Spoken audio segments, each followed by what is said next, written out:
So MrBeast has literally just been exposed by the New York Times for not feeding his contestants, not giving them water, not giving them adequate medical care, and not letting one of his contestants take insulin for their health condition. It's seriously disgusting, and we'll be going over everything right now. So boys, before we actually get into MrBeast being exposed by the New York Times, first, he actually responded to that one video clip of him for saying he wants to buy certain types of people.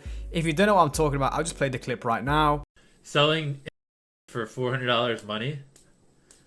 The most I would pay is like $300. Sorry, $400 is just out of my price range for that type of stuff. QQ, shut the fuck up, you stupid fat. If the video was lubed, how would I call you a stupid fat? Exactly, it's not lubed. And thanks, Hassan, for the donation. I appreciate it. No more, no, boys, no more typing the in chat, no more cursing.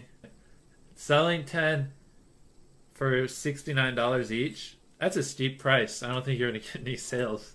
I'm kidding. So yeah, he responded to the inappropriate comments he made. So in this article, MrBeast admits to using inappropriate language while trying to be funny as a teen after clips surfaced with racist, homophobic comments. So MrBeast used inappropriate language while trying to be funny. So here is a response. So funnily enough, the response isn't actually from him. It's just from a member of his PR team, so someone that works for him. When Jimmy was a teenager, he acted like many kids and used inappropriate language while trying to be funny, according a statement from MrBeast's rep provided to Variety, which is this article site. Over the years, he has repeatedly apologized and has learned that increasing influence comes with increased responsibility to be more aware and more sensitive to the power of language. After making some bad jokes and other mistakes when he was younger, as an adult, he has focused on engaging with the MrBeast community to work together on making a positive impact around the world. So yeah, that's a pretty basic response. They didn't even really directly address it. They just said like,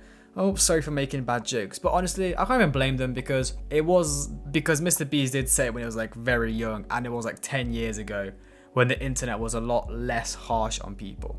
But it was still pretty bad and still very inappropriate. But that's not even the main topic of this video. He was actually exposed by the New York Times, which if you didn't know is like the biggest newspaper, site, blog, whatever you want to call it. They're just the biggest newspaper in the world. Waiting to Die for MrBeast and 5 million. The contestants in the internet stars Beast Games expected outlandish challenges and signed contracts that acknowledge a risk of serious injury and death. Still, few were prepared for the conditions set. So this is what they talk about. Before they actually got into the games, they had to sign a contract where it said that basically they were okay with dying. During an intake process this year, several contestants told the New York Times they had been asked whether they would be willing to be buried alive or travel to outer space. One contestant recorded being asked if she would be able to swim to shore if thrown overboard from a boat. I understand that such activities may cause me death, illness, or serious bodily harm, serious bodily injury, including but not limited to exhaustion, dehydration, overexertion, burns, and heat stroke, read a line in the contracts reviewed by the Times that applicants were required to sign. So basically, everyone that competed in the Beast Games had signed a contract saying, yep, I'm okay with dying, which honestly is like a normal thing in a lot of these like TV shows, so it's not even that bad if you really think about it. So now they go into actually exposing MrBeast for not feeding them, not giving them water or healthcare. So over a dozen people who participated in the first installment of Beast Games said that they had not received adequate food or medical care, and that some competitors had suffered injuries from the physical challenges. Some contestants left the competition arena on stretchers, a contestant said, though it was unclear if any of those contestants had faced serious medical conditions.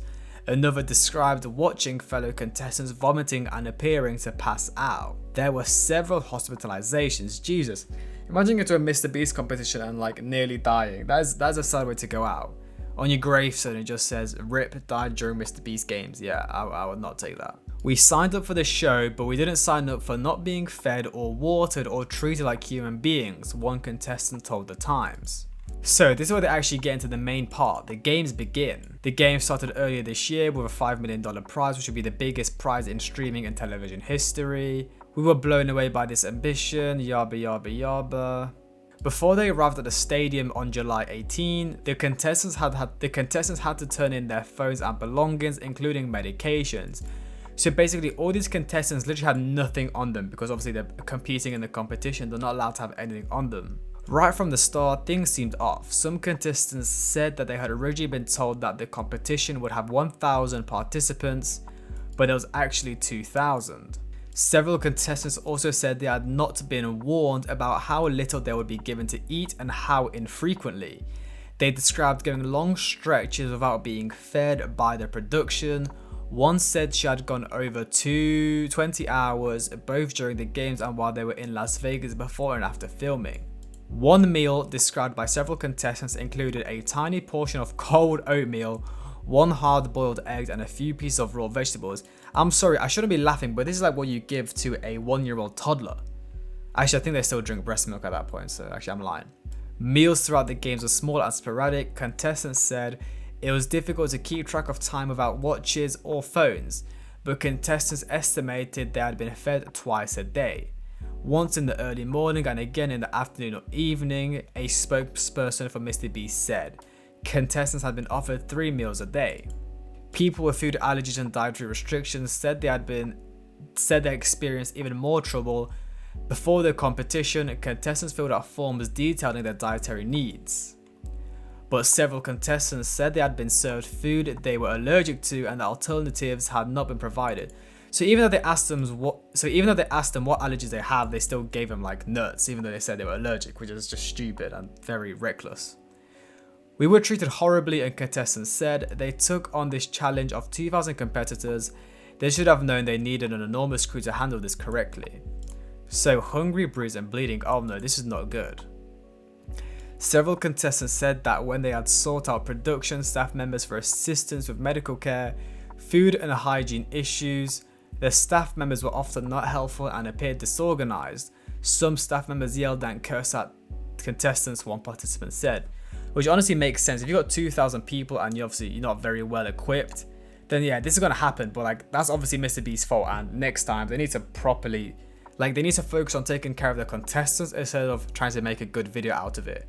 Because if somebody died, like, MrBeast's career would be over. Despite reassurance that contestants' medications would be distributed to them when needed, several contestants said they had not received their medication on time, including one contestant who needed insulin, instead of receiving it in hours or even days after their scheduled dosing times. One contestant said she had initially been denied the food she required to take her medication and had been told by staff members that she didn't actually need to eat.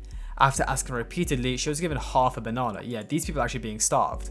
One woman said that when she and a group of contestants who were menstruating during the event had asked the production staff about getting their underwear more quickly, she had been told that it was not a medical emergency, and she recalled that a nearby member of the production staff had laughed at the woman's pleading. That is disgusting. Imagine a woman is bleeding, right, from her private bits, and you laugh at her and don't give her new underwear. Like, bro, what the hell is wrong with these people? One contestant said she had left the stadium bruised and bleeding after being injured and eliminated in the first challenge. She was handed $1,000 in a stack of dollar bills as a consultation prize, but she had to hand the money back to producers after the cameras were off. Competitors were told they would receive their real payments later. Bruh, and they've still not been paid, so they gave her $1,000 in cash and took it back. Bro, that is fraud. And they end of the article with, they had signed a contract that they were willing to die for this. So of course, this does not look good for MrBeast. If you're going to make a competition with 2,000 people, you need to first make sure everything's organized and everyone can be taken care of, not plan the video out to be good first and then put the people's safety last. Like, because if somebody died, MrBeast would be cancelled and his career would be over forever. It's actually very disgusting that his contestants were treated like this, even though he has so much money and has so much time to organize everything. So yeah, let me know what you guys think in the comments. Would you guys still compete in MrBeast games after this? Like, subscribe, and comment, and I'll see you guys in the next one.